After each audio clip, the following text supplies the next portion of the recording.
Hello friends, welcome to CareerWill app और CareerWill app में आपका स्वागत है।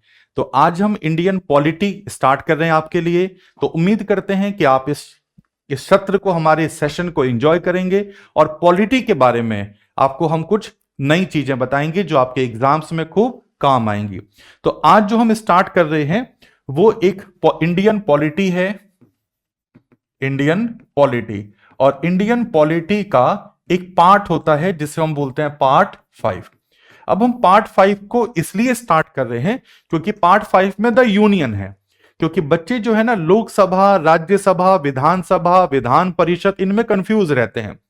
तो मैं पूरी कोशिश करूंगा कि आज आपकी ये जो डाउट्स हैं ये सब सॉल्व हो जाएं। दूसरा, भाग 5 और भाग 6 में इतनी सिमिलरिटी है कि अगर आप भाग 5 के आर्टिकल 72 से लेकर आर्टिकल 110 तक के आप आर्टिकल याद करोगे तो इनमें केवल 89 जोड़ने से 72 से 110 तक आप बस 89 अगर जोड़ देंगे तो सीधे आप स्टेट में पहुंच जाएंगे। बस बीच में 3-4 आर्टिकल में ये लॉजिक नहीं लगता, तो मैं आपको बता दूंगा कहां पे ये लॉजिक नहीं लगेगा। बाकी 110 तक आपको क्या जोड़ने हैं? 89। उसके बाद जैसे ही 112 आएगा, 112 से लेकर 123 तक आपको यहां पर कितने जोड़ देने हैं? 90। और सीधे आप कहां पहुंच जाएंगे? स्टेट। जैसे 112 में बजट कहीं लिखा नहीं है, वित्तीय वार्षिक प्रतिवेदन 112 में है, तो आप देखेंगे जो 112 में होगा 90 ऐड कर दो, 202 में राज्य का बजट आ जाएगा। आर्टिकल 113 में अगर अनुदान मांगे हैं तो राज्य के अनुदान मांगे आ जाएंगी। 114 में अगर एप्रोप्रिएशन बिल सेंटर का है तो वहां पर 204 में एप्रोप्रिएशन बिल कहां पहुंच जाएगा? राज्यों में। तो आप देखेंगे बहुत सारी चीजें। आर्टिकल 123 में जहां राष्ट्रपति का एक अध्यादेश जारी करने की पावर होती है, तो वहीं 213 में राज्यपाल की अध्यादेश जारी करने की पावर होती है। इसलिए मैं आपको एक ऐसा टॉपिक करा रहा हूं ताकि आप देखेंगे कि बहुत सारी चीजें पॉलिटी की आपकी आसान हो गए। तो हम पार्ट 5 स्टार्ट कर रहे हैं। तो पार्ट 5 में सबसे पहले हम क्या करेंगे, इसमें आता क्या है, पहले तो हम ये देख ले भाई कि पार्ट 5 में होता क्या है। ये पार्ट 5 है। पार्ट 5 में होता है द यूनियन। अब ये दो द यूनियन शब्द है, यूनियन संघ, इसमें हम क्या क्या पढ़ते हैं? ये हमारे संविधान का सबसे लंबा भाग है। आर्टिकल 52 से लेकर आर्टिकल 151 तक, मतलब अनुच्छेद 52 से लेकर अनुच्छेद 151 तक हमें द यूनियन मिलता है, सबसे बड़ा भाग है। इसके बाद दूसरा आएगा, मतलब भाग 6, तो वो 152 से स्टार्ट हो जाएगा और 237 तक वो जाएगा। तो ये देखते हैं, ये दो बहुत बड़े बड़े पार्ट्स और दोनों एक दूसरे से डिपेंडेंट हैं। चलो अब यहां पर देखो, इसमें हम पढ़ेंगे ये 3 पार्ट्स में बटे होंगे। वो 3 पार्ट्स मेनली कौन कौन से होंगे? जो हमारे देश के आधार हैं जैसे एग्जीक्यूटिव का मतलब कार्यपालिका। तो कार्यपालिका जो होती है वो सबसे पहले स्टार्ट होती है। कार्यपालिका आर्टिकल 52 से लेकर आर्टिकल 78 तक हमें क्या मिलेगी? कार्यपालिका, है ना। तो कार्यपालिका शक्ति का प्रधान कौन है? तो इसमें आता है डिज्यूर हेड कौन है? राष्ट्रपति। और डिफेक्टो हेड कौन है? डिफेक्टो हेड कौन है? प्रधानमंत्री। ये हम पढ़ेंगे। उसके बाद हम पढ़ेंगे विधायिका। विधायिका का मतलब है लेजिस्लेटिव। विधायिका का मतलब है लेजिस्लेटिव। अब हम 79 से लेकर आर्टिकल 123 तक हम क्या पढ़ेंगे? विधायिका पावर। और उसके बाद हमारी 124 से लेकर 147 तक हो जाएगी हमारी न्यायपालिका। क्या हो जाएगी? हमारी न्यायपालिका, जुडिशरी। और जुडिशरी में हम 147 तक पढ़ते हैं सुप्रीम कोर्ट के बारे में। और उसके बाद हम जो पढ़ेंगे वो 148 से लेकर 151 तक वो हमारा CAG, comptroller and auditor general. और ये डॉक्टर भीमराव अंबेडकर जी के अनुसार हमारे संविधान का सबसे महत्वपूर्ण पद कौन सा था? CAG, CAG. ठीक है। तो हम जब इनको पढ़ेंगे तो हम 3 चीजें पढ़ते हैं, एग्जीक्यूटिव। अब एग्जीक्यूटिव, विधायिका, न्यायपालिका क्या है? ये देखो, विधायिका वो हैं जो कानून बनाते हैं। जो हमारी विधायिका पावर है, इस विधायिका पावर का हेड जो मानते हैं वो है प्रेसिडेंट। अब आप कहेंगे जी विधायिका पावर के हेड प्रेसिडेंट कैसे हो गए? क्योंकि भाई कोई भी कानून बनता है, उस कानून पर, उस एक्ट पर जब तक राष्ट्रपति जी के स्टैंप नहीं लग जाती, राष्ट्रपति जी की स्वीकृति नहीं हो जाती, तब तक वो कानून नहीं बनता। तो legislative power vested in president and he will act according to the cabinet ministers, मतलब जो प्रधानमंत्री हैं और जो उनका मंत्रिमंडल है, उनकी सलाह पर वो क्या करते हैं, काम करते हैं। ऐसा आर्टिकल 74 में लिखा है। क्योंकि राष्ट्रपति अपनी मर्जी से, जो उनकी डिस्क्रिशनरी पावर है, उसमें बस कुछ ही उनकी डिस्क्रिशनरी पावर में आते हैं, अदरवाइज हर काम उनको आर्टिकल 74 में लिखा है मंत्री परिषद की सलाह पर करते हैं। तो हेड कौन है लेजिस्लेटिव के? प्रेसिडेंट। जहां पर बात आती है एग्जीक्यूटिव के, तो एग्जीक्यूटिव के दो हेड होते हैं, एक होता है डिज्यूर हेड, डिज्यूर, और एक होता है डी फैक्टो। अब इसमें मन मतलब क्या होगा डिज्यूर और डी फैक्टो? जैसे आपके घर में माता पिता होते हैं, है ना, तो हमारे उसमें पेट्रियार्कल सोसाइटी है, तो पिता ही क्या माना जाता है? परिवार का मुखिया। पर पिताजी कुछ अकेले कर नहीं सकते, माताजी बोलेंगे ठीक है तो करो, नहीं बोलेंगे। इसका मतलब है डिज्यूर। ज्यूर का मतलब एक तरीके से जो माना जाता है हेड, वो कौन है? De jure head, according to law, according to law. तो बाई लॉ हेड कौन है? भारत का प्रेसिडेंट। परंतु कार्यपालिका की वास्तविक शक्ति किसके हाथ में होती है? प्रधानमंत्री और उनकी मंत्री परिषद। भाई मंत्री परिषद ही तो मेन चीज है ना। तो इसका मतलब है एग्जीक्यूटिव हो गई। और जहां बात जुडिशरी की आती है, जुडिशरी में हमारे सुप्रीम कोर्ट होते हैं, और सुप्रीम कोर्ट कस्टोडियन मतलब संरक्षक किसके हैं? हमारे संविधान के। तो आता है हमारे संविधान का संरक्षक कौन है? Who is the custodian of our constitution. तो कस्टोडियन आएगा, तो कस्टोडियन में हम किसका नाम लिखेंगे? सुप्रीम कोर्ट का। अब विधायिका कानून बनाती है, कार्यपालिका उनको इफेक्टिव ढंग से यूज करते हैं, और ये दोनों सही काम कर रहे हैं या नहीं कर रहे, ये काम किसका है? जुडिशरी का। जुडिशरी को ऐसा लगता है कि कुछ काम गलत हो रहा है, तो इनके ऊपर टिप्पणी या इनको निर्देश दे सकते हैं। तो ये सब एक ऐसा सिस्टम बना हुआ है जिसमें सबकी एक रिस्पॉन्सिबिलिटी सेट है, सेट रिस्पॉन्सिबिलिटी, और उस रिस्पॉन्सिबिलिटी के द्वारा ही हमारा देश की शासन व्यवस्था को चलाया जाता है। तो हमारी शासन व्यवस्था आम लोगों को जैसी भी लगे, परंतु वो एक व्यवस्थित है। व्यवस्थित का मतलब कहीं पर भी पावर्स का डिस्प्यूट नहीं है। अगर डिस्प्यूट होता भी है तो उसको सॉल्व करने का अंतिम अधिकार किसके पास है? हमारी जुडिशरी के पास, हमारे सुप्रीम कोर्ट के पास। तो यहां से एक इंट्रोडक्टरी हो गया, ठीक है। अब हम यहां से लेजिस्लेटिव आपको पढ़ाना चाहते हैं, क्योंकि जैसे मैंने कहा 72 के, अच्छा यहां पर मैं एक आपको बात बता दूं, जैसे आप यहां पे 72 में आएंगे, 72 में आप 89 जोड़ेंगे तो सीधे 161 हो जाएगा। इसका मतलब है 72 आर्टिकल के बाद पॉलिटी में एक चीजें आसान हो जाती हैं कि अगर आप 89 जोड़ो तो वो सीधे स्टेट में पहुंच जाता है। इसका मतलब जहां राष्ट्रपति होता है वहां राज्यपाल पहुंच जाता है, जहां विधानसभा होती है वहां लोकसभा होती है, जहां विधान परिषद, अभी मैं आपको समझाता हूं किस तरीके से। अब अगर आर्टिकल 72 में क्या है? अगर आर्टिकल 72 में राष्ट्रपति की क्षमा माफ करने की शक्तियां हैं, तो आर्टिकल 161 में राज्यपाल की क्षमा माफ करने की शक्तियां हैं।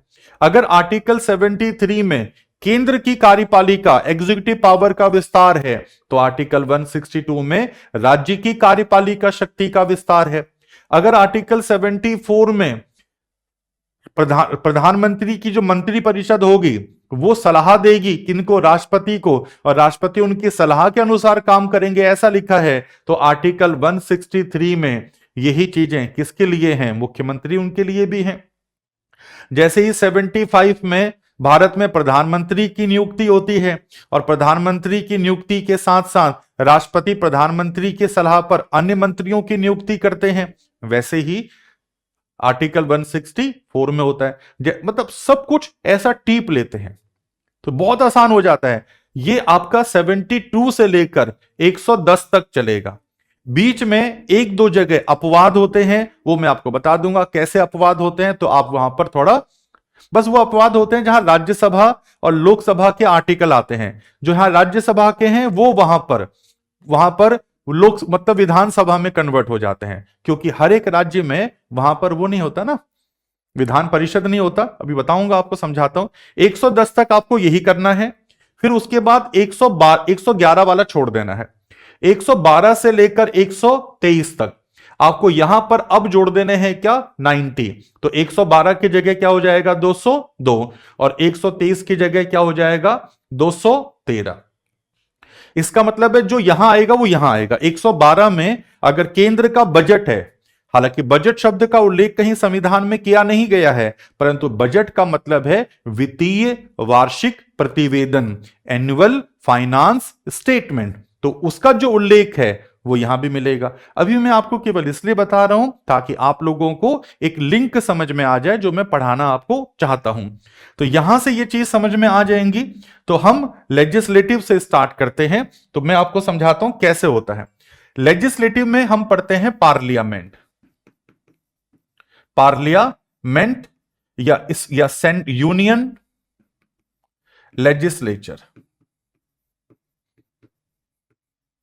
भारतीय संसद, यूनियन लेजिस्लेचर। उसी तरह राज्यों में क्या होता है, स्टेट लेजिस्लेचर होता है।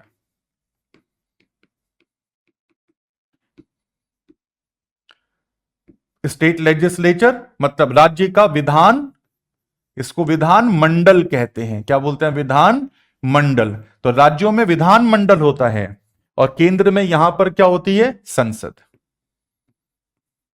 Union legislative. अब यूनियन लेजिस्लेटिव के तीन भाग होते हैं।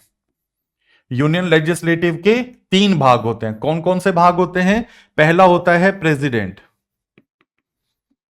प्रेसिडेंट राष्ट्रपति।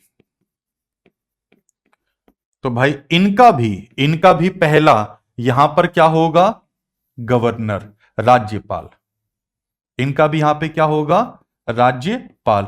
जो काम सेंटर में राष्ट्रपति के पास में है वही काम राज्यों में किसके पास में है, राज्यपाल के पास में है। उसके बाद यहां पर जो उच्च सदन आता है, देखो आर्टिकल 79 में लिखा है भारत में संसद होगी, तो आर्टिकल 80 में लिखा है राज्यसभा। भी एक एक करके समझाऊंगा इनको। और आर्टिकल 81 में क्या लिखा है, आर्टिकल 81 में लिखा है लोकसभा। लोकसभा को हाउस ऑफ पीपल बोलते हैं। इसको क्या बोलते हैं, हाउस ऑफ पीपल। क्यों बोलते हैं, क्योंकि लोगों से द्वारा चुने गए प्रतिनिधि यहां पर बैठते हैं, लोकसभा। इसको बोलते हैं काउंसिल, काउंसिल ऑफ स्टेट्स। हालांकि मैं आपको एक बात बता दूं कि 23 अगस्त 1954 के बाद से काउंसिल ऑफ स्टेट शब्द हटा दिया गया है। उसकी जगह केवल क्या होता है, राज्यसभा। परंतु हम पढ़ते हैं काउंसिल ऑफ स्टेट। इस डेट को ध्यान रखना, 23 अगस्त 1954 council of state will no longer remain council of state, it will now remain renamed to Rajya Sabha. उसको राज्यसभा कहा जाएगा। इसलिए काउंसिल ऑफ स्टेट होता नहीं है, पर एक व्यवहारिक नॉलेज के लिए पता होना चाहिए। क्यों बोलते हैं इसको काउंसिल ऑफ स्टेट, क्योंकि यहां से स्टेट से चुने गए प्रतिनिधि आते हैं। इसको हम पढ़ेंगे अभी। और एक हमारे राष्ट्रपति हो गए। अब ये 79, 80, 81। अब राज्यपाल का हम अलग से पढ़ते हैं। उसके बाद हम जैसे यहां पर राज्यसभा होती है, ऐसे हर एक राज्यों में क्या होता है, लेजिस्लेटिव काउंसिल, लेजिस्लेटिव काउंसिल। तो यहां पर ये जो काउंसिल है, लेजिस्लेटिव काउंसिल। अब यहां पे जो लेजिस्लेटिव काउंसिल है, इसको हम बोलते हैं विधान परिषद, ये विधान परिषद है। और यहां पे जो आएगा, यहां पे लेजिस्लेटिव, जैसे एमएलए आप पढ़ते होंगे, एलए क्या होता है, लेजिस्लेटिव असेंबली। ये हो गया लेजिस्लेटिव असेंबली, है ना। आप ध्यान देना क्योंकि इसमें कई वर्ड्स जो हैं वो एकदम से स्किप कर जाते हैं, तो स्पेलिंग पे इतना ध्यान मत देना, आप ध्यान देना कॉन्सेप्ट पे। तो जैसे असेंबली का ही असेंबली है ये, तो लेजिस्लेटिव असेंबली, इसको हम बोलते हैं विधानसभा। क्या बोलते हैं? विधान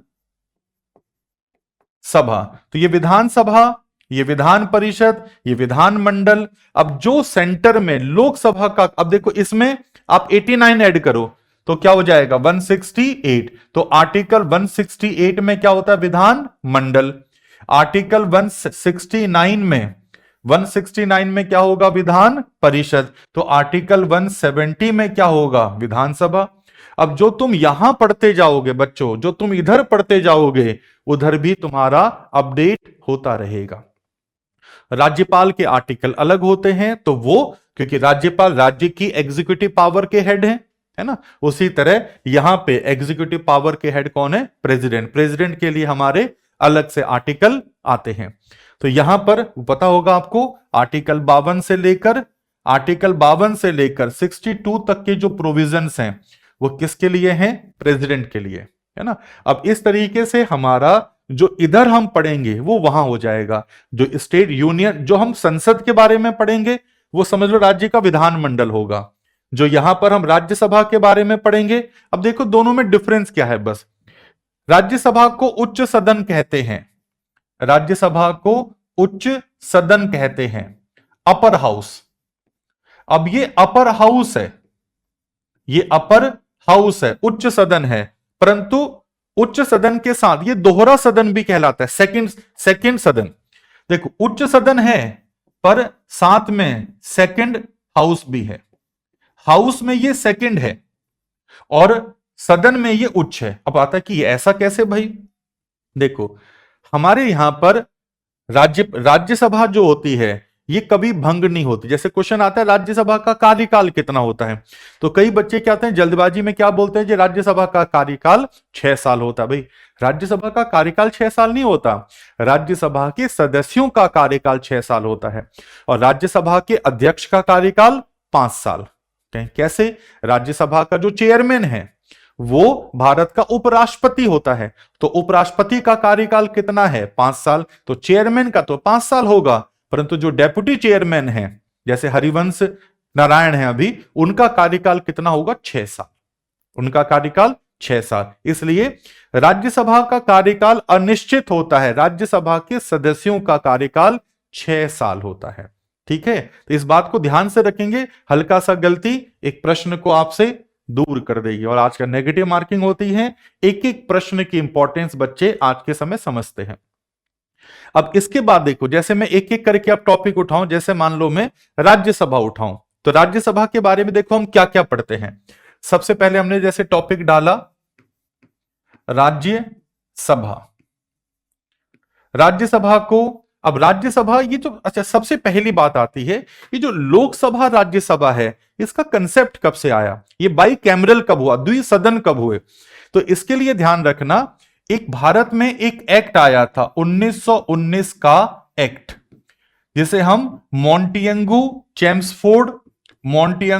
चेम्सफोर्ड रिफॉर्म्स कहते हैं। सुना होगा। एक मार्ले मिंटो रिफॉर्म था, एमएम रिफॉर्म्स जो 1909 में आए, और दूसरा एमसी रिफॉर्म्स, मॉन्टिएगू चेम्सफोर्ड रिफॉर्म। अब ये इन रिफॉर्म में भारत में पहली बार रिस्पॉन्सिबल गवर्नमेंट की नींव रखी थी, और हमारे सदन हमारे रिस्पॉन्सिबल है ना। उसी तरह क्वेश्चन आता है, भारत में पहली बार उत्तरदायी शासन व्यवस्था की नींव किसने रखी? तो भारत में पहली बार रिस्पॉन्सिबल गवर्नमेंट की नींव 1919 के एक्ट में आई थी। कैसे रिस्पॉन्सिबिलिटी ली उन्होंने?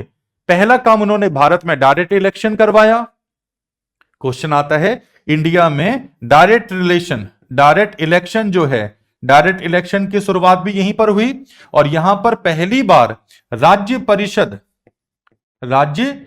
उसमें राज्य परिषद बोलते थे, और विधानसभा।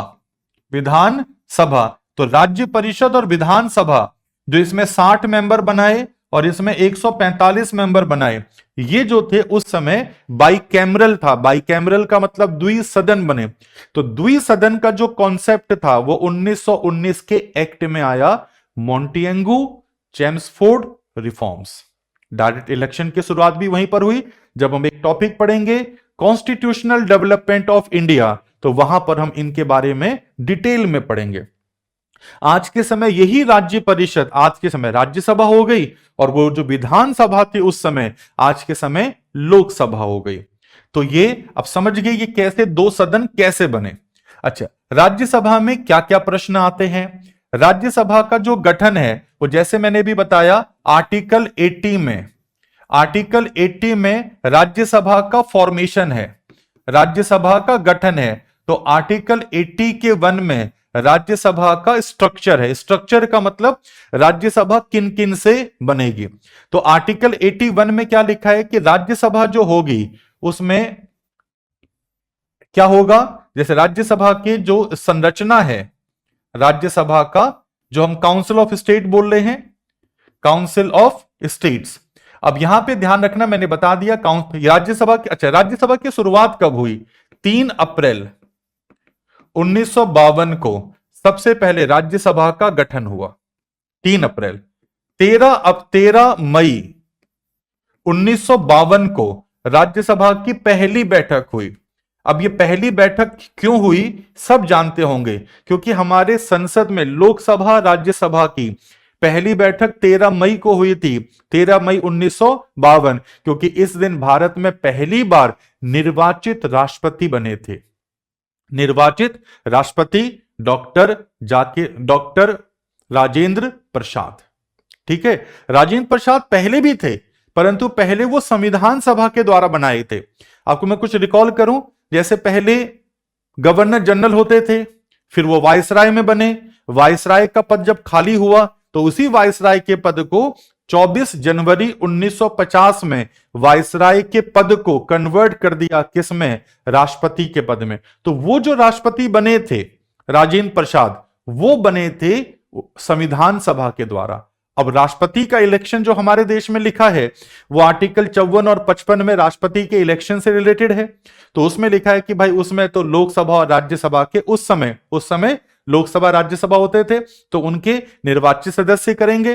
फिर बाद में इसमें हमने राज्यों की विधानसभाओं के निर्वाचित सदस्य भी जोड़े, और उसके बाद में फिर हमने इसमें जो दिल्ली और पौंडीचेरी है उसके निर्वाचित सदस्यों को भी जोड़ा। तो वो हम बाद में पढ़ेंगे जब राष्ट्रपति के इलेक्शन पढ़ेंगे। राज्यसभा काउंसिल ऑफ स्टेट्स जो होगी, इसमें आज के समय जो मैक्सिमम मेंबर की संख्या है वो कितनी होगी, 250 है। वर्तमान में 245 ही, पर मैक्सिमम कितनी होगी, 250। अब ये जो 250 मैक्सिमम लिखी है, ये 1987 में इसको मैक्सिमम कितना किया था, 250। ठीक है। अच्छा, दूसरा, इस 250 का कैसे डिस्ट्रीब्यूशन होगा, 238 जो आएंगे वो राज्यों से आएंगे। राज्यों की जो विधानसभाएं होती हैं, राज्यों की जो विधानसभाएं होती हैं वो 238 सदस्यों को भेजेंगे, और वहां पर जो होता है वहां पर तो विधानसभाओं से 238 आएंगे, है ना। 12 सदस्य जो होंगे, अच्छा इन 238 में हम यहां पर विधानसभाएं भी होंगी और यूनियन टेरिटरीज भी होंगी। अच्छा, और जो 12 सदस्य होंगे वो नॉमिनेटेड होंगे, नॉमिनेटेड मेंबर। ये जो 12 नॉमिनेटेड मेंबर हैं इनको नॉमिनेट करते हैं भारत के राष्ट्रपति। और ये जो नॉमिनेशन का कंसेप्ट था ये हमने आयरलैंड से लिया। तो आयरलैंड के संविधान के अनुसार हमने 12 नॉमिनेटेड मेंबर राष्ट्रपति को पावर दी, और इसमें क्या होता है, LASS। अब आप कहेंगे LASS क्या है, L का मतलब लिटरेचर, लिटरेचर का मतलब है साहित्य, वो व्यक्ति साहित्य से जुड़ा हो। A का मतलब है आर्ट्स, आर्ट्स का मतलब है कला। S का मतलब है साइंस, वो विज्ञान के क्षेत्र का हो। और S का मतलब है सोशल सर्विस और सहकारिता। तो सोशल सर्विस का मतलब है समाज कार्य, समाज कार्य या सहकारिता, सहकारिता, कोऑपरेटिज्म। जो इनसे रिलेटेड सदस्य होंगे वो 12 सदस्य आएंगे नॉमिनेटेड। 238 सदस्य होंगे जो राज्यों की विधानसभाओं से और यूनियन टेरिटरी से देखे जाएंगे। अब वर्तमान में ये तो 12 आ रहे हैं, पर क्योंकि वर्तमान में हमने कहा टोटल मेंबर कितने हैं 245, इसका मतलब है यहां पर ये 238 की जगह सीटें कितनी हैं 233। 5 जो यूनियन टेरिटरीज हैं दिल्ली और पौंडीचेरी के अलावा बाकी जो यूनियन टेरिटरीज हैं उनके मेंबर इसमें शामिल नहीं किए गए हैं। हम लद्दाख और उसकी बात नहीं कर रहे क्योंकि वो यूनियन टेरिटरी 2019 में बने हैं। बाकी जो यूनियन टेरिटरी है वहां से राज्यसभा के मेंबर नहीं आते। अच्छा, अब अगला प्रश्न आता है कि ये जो इनका चुनाव होता है, ये चुनाव कैसे होता है? तो हमारे देश में और किसको कितनी सीट मिलेंगी ये कहां पता चलता है? तो देखो, हमारे देश में ना, हमारे संविधान में एक अनुसूची का मतलब शेड्यूल, एक शेड्यूल 4 है। उस शेड्यूल 4 में लिखा है कि किस राज्य से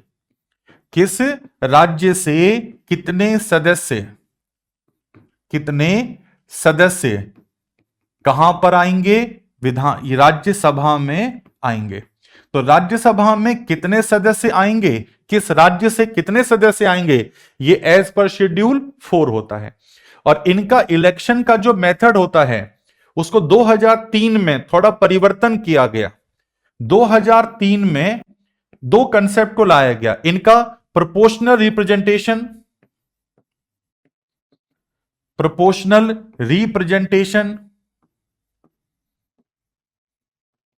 मतलब समानुपातिक प्रतिनिधित्व,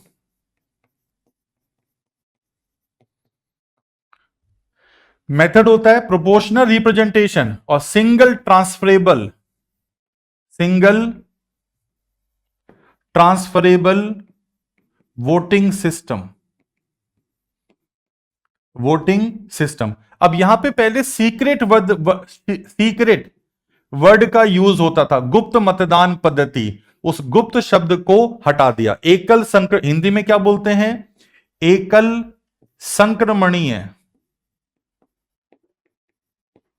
गुप्त मतदान पद्धति। अब गुप्त शब्द हटा दिया तो मतदान पद्धति। तो एक परिवर्तन तो ये आया। दूसरा, राज्यसभा का मेंबर के बनने के लिए उस राज्य का निवासी होना अनिवार्य नहीं। उस राज्य का निवासी होना अनिवार्य नहीं है 2003 के बाद का। मतलब अगर किसी भी मेंबर को अब वहां से भेज रहे हैं तो उसका उस राज्य से, इसीलिए तो असम से राज्यसभा में एंट्री हुई थी किसकी? हमारे मनमोहन सिंह जी की, क्योंकि मनमोहन सिंह जी असम से राज्यसभा के मेंबर के रूप में आए थे।